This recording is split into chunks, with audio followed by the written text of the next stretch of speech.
Moving on to the latest from South Africa, unrest continues to rage across the country for the 6th straight day since former President Jacob Zuma began his 15-month jail term.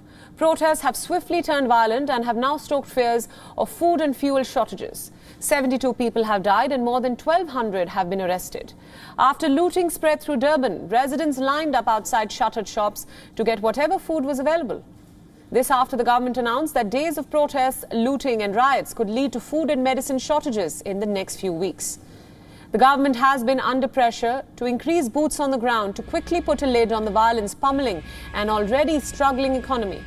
It has now sought to deploy around 25,000 troops to curb the mayhem.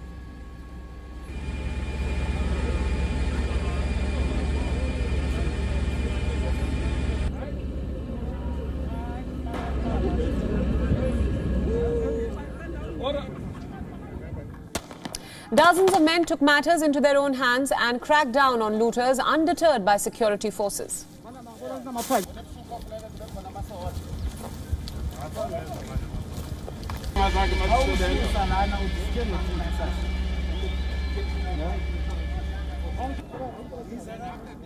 Looting has hit supply chains and transport links, especially in the southeastern province of KwaZulu-Natal, and the violence has now escalated, wrecking hundreds of businesses.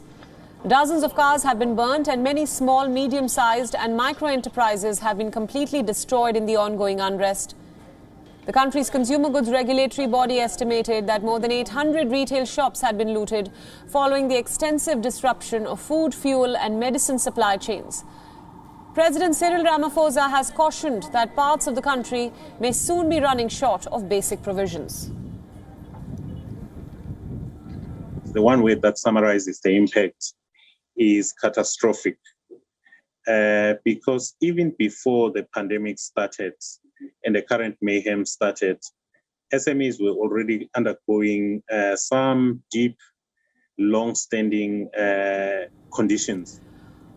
Already buckling under the pressures of the pandemic and high unemployment, small businesses are the hardest hit and may not recover from the unrest. The South African Property Owners Association has revealed that more than 200 malls have been looted or destroyed and more than 600 stores burnt or damaged thus far. A 15-year-old boy was killed by a stray bullet in a Johannesburg township.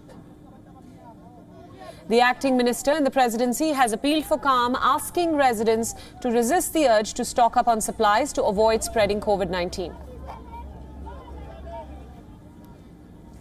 We urge members of the public to remain calm and exercise restraint during these trying times.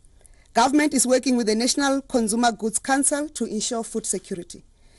If we have members of the public flocking into the shops and malls to buy foodstuff, we are also risking the spread of COVID-19.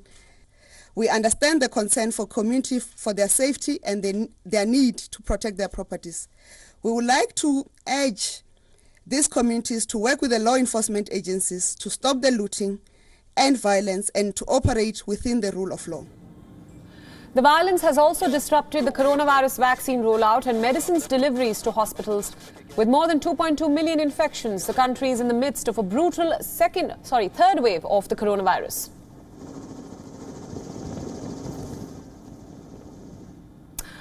Our correspondent Calden Aungmu has sent us this report with the latest details. Listen in.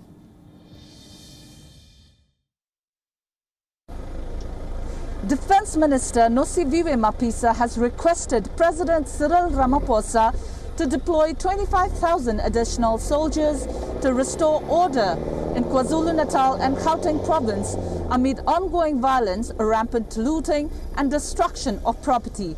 At least 72 people have died and more than 2,000 people have been arrested since July 9.